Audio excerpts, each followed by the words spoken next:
It's so cold, exhibitionists are describing themselves, you know. It's cold. Anyway.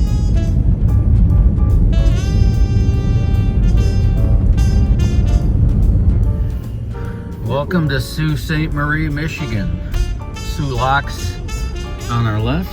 I just wanted to give you a quick look at downtown Sault Ste. Marie. I've never seen it, and maybe you haven't either. You'll see it now, though. Superior Cafe. That looks like it's open. Yeah. Might try that. Cute little town. When's the last time you were here, Darrell? Oh, 25 years ago, maybe. No, it'd be more than that. No, shoot, it's got to be 35 years ago. Chippewa County Historical Society. That's a cool building. Coming down here closer to the locks.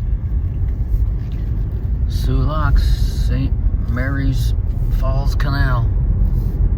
This is the park alongside the Soo Locks, and they have different viewing stations. You know, you can watch the big boats come through. Nice. Oh, I've seen that in some Edmund Fitzgerald shots, that classic building. The Fitzgerald came through here a gazillion times. That building over there, I'd swing down, they'd tie the boat up, I'd have about 12 minutes, run over there and get those newspapers, because I was the youngest guy, you know. Give me the money to go eat the newspapers, bring them back. Yeah. But there's the bollards there, you could see them. We'd bring the boat in and we'd have to go to bollard, then they'd stop it.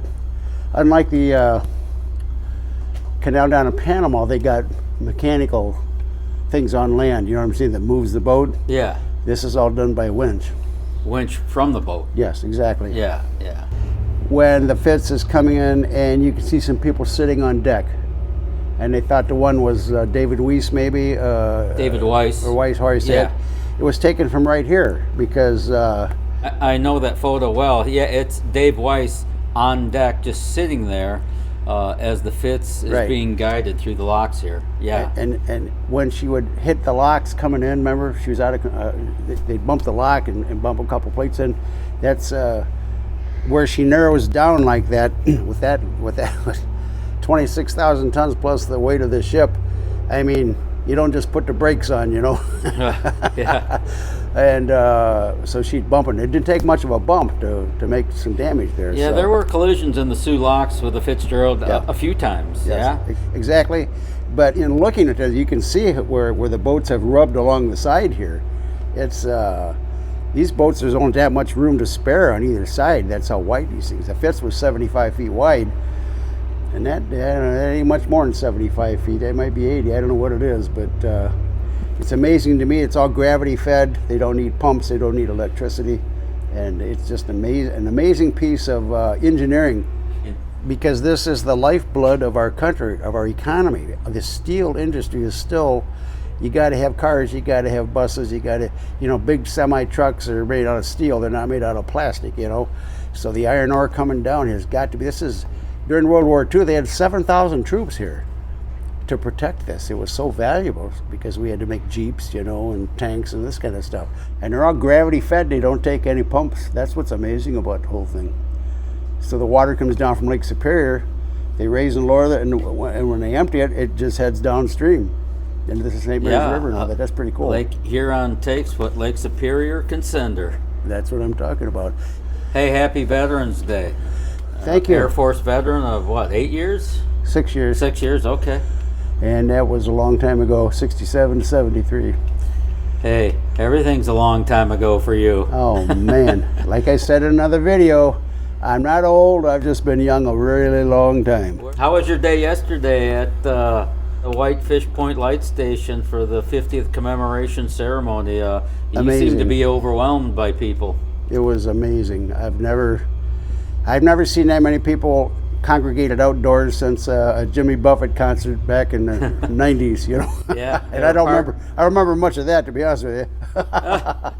You couldn't walk 2 feet without someone stopping you and wanting a photo or just a conversation. Absolutely, and they were from all over the country, even Yeah. Canada, for God's sakes. It was Sure. amazing. Thanks a lot for stopping by and saying hi, and it made our day. It really did. Now I know how rock stars feel when they walk down the street, you know. A big moment for you to ring the bell for your Uncle Grant? Yeah, that was nice, and my wife actually saw it on the live stream, so she got to see that. And the highlight then of the evening is when a tip of the sailor's cap to Bruce Lynn, the head of it up there at Whitefish Point. Just about everybody's gone. He let me go ring the bell for my dad, who was chief engineer on the Fitzgerald for years and years. So the bell rang actually 32 times that night. 29 for the men on the Fitz, the 30th for all the sailors, Who went down? and then the 31st bell was for Gordon Lightfoot, and the 32nd bell was for my dad. I thought that's pretty cool. Chief engineer on the Fitz. Yes. So Dad up there, he's up there going, yeah, that's pretty cool. That's pretty cool.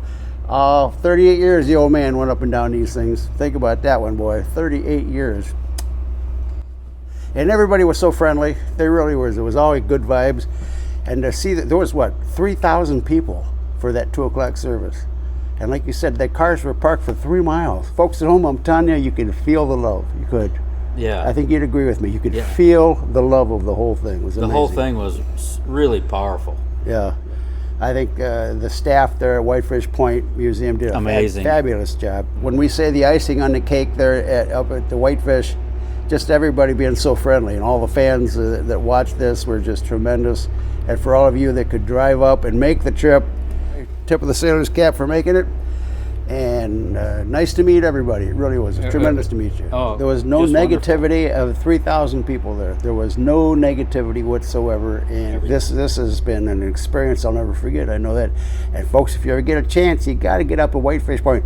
I'm just so glad I invested the time and energy to come. It was an experience for me I'll never forget. Of course, we're running out of days to never forget, but that's not too hard to do at this point. But nonetheless, it was. I'm so glad I came, and I'll carry this one with me forever. Well, it was a Beautiful. once-in-a-lifetime event, 50 years, and How was the ceremony? Went well? Yeah, it was top shelf. It was awesome.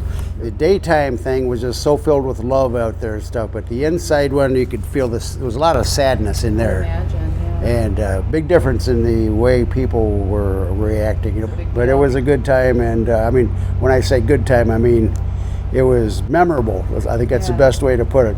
So, It's, Megan, what was this whole experience like for you? You know, I think it was, in some ways I felt like I found closure in a way, because it's this great mystery that, you know, we don't really have the answers to. So being around people who care about it and who get it, I think just gave me a sense of security to know, like, okay, I'm not the only one who's captivated by this mystery, and that I like the love that. for the story lives on. That's an interesting way to put that. Makes me feel less crazy knowing, like, oh, there's other people who are obsessed with this story. It's not just me, you know. Where did the interest in the Edmund Fitzgerald, where did Well, it come from? So I think it started, I would go kayaking down the Cuyahoga River, and there was one time I was face to face with the American Courage ship.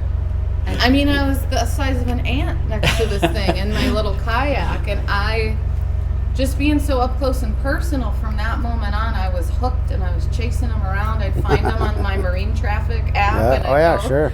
wait and wave to them, and then eventually I just stumbled across, you know, shipwreck history, and your page was interesting to me because it was less like when you watch a lot of those historical documentaries, sometimes it's kind of dry and just very fact and information based, which is great. That's what we want. But with you guys, it was more of an intimate, like, felt like I could build a relationship with you guys over time, and like you're a family member of the crew that went down, so you get all this new info that I just wouldn't have gotten anywhere else. I think I'm more interested in the story of the men and of their families, because that's relatable to anyone from a blue collar town, a blue collar family can relate to. The dedication that these men had to working and providing for their families, and it was just gone in an instant. It's a harrowing story. When Yeah. he was saying yesterday, you know, the guy was like, I'd never got to teach my kids how to ride a bike. I mean, oh, you just feel that. Yeah. And it really goes by, you know, families get their brothers, their cousins, their sons. It seems like it's a family affair. Yeah. And you take a trip. My first trip was on the Armco, 3rd grade, and that was something. I fell in love with it then, you know. Yeah. Usually just the big wigs and the steel companies and stuff. But Yeah. once you're an officer, you could bring your family aboard for a trip every now and then. That's pretty I cool. didn't realize Yeah, that. yeah. It was Okay. pretty cool. So that was your dad was an officer at one point? Oh, yeah, He could yeah. bring you along. Oh yeah. Once they Yeah, 'cause become you said you were on the Fitz a couple of times as a kid. yeah, he was chief engineer for years on it, and my brother Tom was a porter at the same time. God. So as kids, Mom would take us down the dock and pick them up, you know, and sometimes they were on the railing ready to go. Sometimes I had to go on the boat and find them. Yeah. So that was always neat, going on the boat to find them, you know. Yeah, That was I always bet. cool. It's a Lake Freighter family. I've been from day one, and my Uncle Grant, my dad got my Uncle Grant the job there, Uncle Ralph. We called him Uncle Grant, that's because Yeah, so you called him Uncle Grant. yeah, that's the name he went by. But his real name was Ralph Grant Walton. 'Cause that's what And you he's from see, Sycamore, Ohio, folks. I don't care what anybody says. That Fremont address was like a P.O. box thing, you know. Oh, So okay. Now you said your Uncle Grant was bumped onto the Fitzgerald. now, he bumped up because he was on either the Ogilvy or the Holloway, one of them two, and something happened to it. And they go, well, we'll fix it in dry dock this winter. So with his seniority, he bumped on in that September onto the Fitz. Couple months before. But then he got his oiler's license, and then he became an oiler. And then he bumped on the Fitzgerald. A lot of good career moves in his life, except for that one. Yeah. Oh wow. But he's a part of history. Yeah. Sound like they're almost bothered by Bernie Cooper's distress calls. Like they just sound like, oh, they disappear off radar, which is not unheard of. But you know, Bernie Cooper's trying to like be insistent. You know, no, I really think something's wrong, and I don't know. Maybe it's just me, but his voice, the Coast Guard who's answering him, sounds like really not concerned. The Yeah, he second had for a to few call more back, hours. like, hey, look, Yeah. Yeah. don't have the Fitz on radar. It's Right. like, Right. and even if I have it right, Captain McSorley of the Fitz called the Coast Guard with some concerns before that conversation McSorley had with Cooper, and he did not get the attention of the Coast Guard. They just, I wonder if he was ever not reprimanded, but if he was spoken to for how he handled that. You talking about the Coast Guard guy? The Coast Guard guy. I wonder if after that they had a conversation where they were like, maybe And then be they a had little more proactive. had the you know what to call back and say, hey, Bernie, I think you're right. We think it's missing now. In fact, can you come about and go back out and look? It's Yeah. like, oh. And Bernie's man. basically saying, are you nuts? Are you kidding? Do you know what me? it's like out there? Yeah. And Bernie- no answer. Yeah, no kidding. You know what the conditions are like out there, don't you? Nothing. No response. No, well, one of the speakers said last night that was a wake-up call for the Coast Guard. Had to have been. Things changed from complacency. Oh yeah. Maybe not. I don't mean that they were sitting around reading books all the time. Right. But I'm just saying it changed procedure. You better darn straight in November have some boats ready to go out there if there's a problem. Yeah. And I think from that time forward, and I hope now it is that way as well. They had Well, a it Coast seems Guard to be. boat in the area, but it was in repair, so that's why they hailed the Wood Rush, which came over from wherever it was. The Duluth, very I thought, wasn't it? Duluth, Yeah. Western So it took Port a of full Superior. day It's full day to for get them there. Yes, there. they weren't ready for what happened for sure. But Well, perhaps that's part of the silver lining of this tragedy is many lives may have been saved because of the change in regulations Yeah, because of yeah. this. Other than the I'm too cold to say the word right Yeah. now. Sorry, folks. you couldn't say it when you were warm inside the library. It took me months to say Picot, for God's sake. Okay. Captain Picot of the Wilfred Sykes. Pacat. Picot. I can't still say it. Picot. I'm telling you, it's cold Just out here, call 'em folks. Picot. It's so cold, exhibitionists are describing themselves, you know? It's cold, folks. Anyway, no, Okay, so this is so cool. You made that? I made that. And each one of these little strips of paper is cut out from a magazine. Old National Geographic's, the oldest one I have is 1939. You actually cut all those little sections. I cut them all out. And all the letters, I cut all those out. Hold that up, Megan.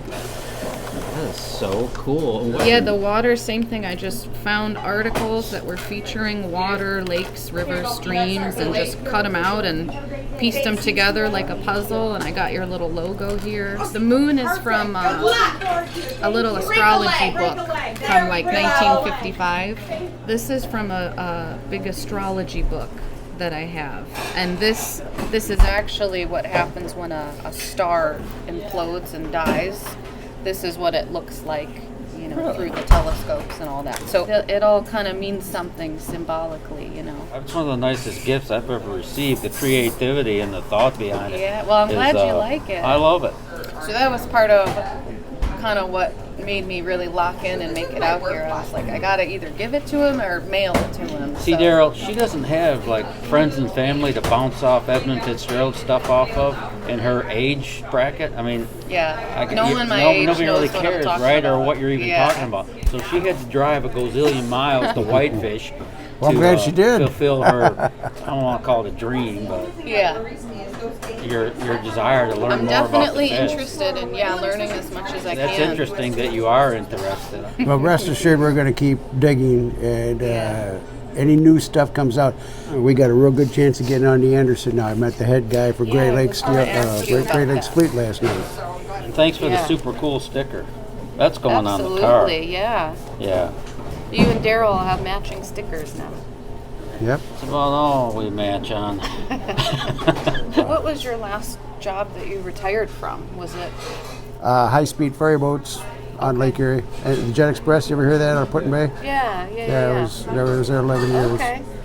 And just as we were getting ready to leave, the Great Republic is locking through the Soo Locks. So, but the same company as the Arthur M. Anderson, right? Yeah. Yeah. I can tell by the colors up on the bow, the maroon, the black, the gray. Come along, young man. I have to take you home now. Yes. Got to go home and recuperate. Yeah. Sit by the fireplace and warm up. I don't know, maybe I'll get lucky. You never know. Well, There may be snow on the road, but there's fire to first. okay. You got to use it or lose it, folks. It's just so. I've heard that. Have a good day. Thank you. Thank you. Veterans Day, November 11th, 2025. We are officially headed home. Powerful. Sault Ste. Marie's a nice town. Yeah, can you imagine this place in the summer? I bet she's a bustling and a hustling. I mean, I remember seeing the ships, but I was always on the boats working. So I never got a chance to really see the town, you know? I'm all set, man. You got any good sea stories?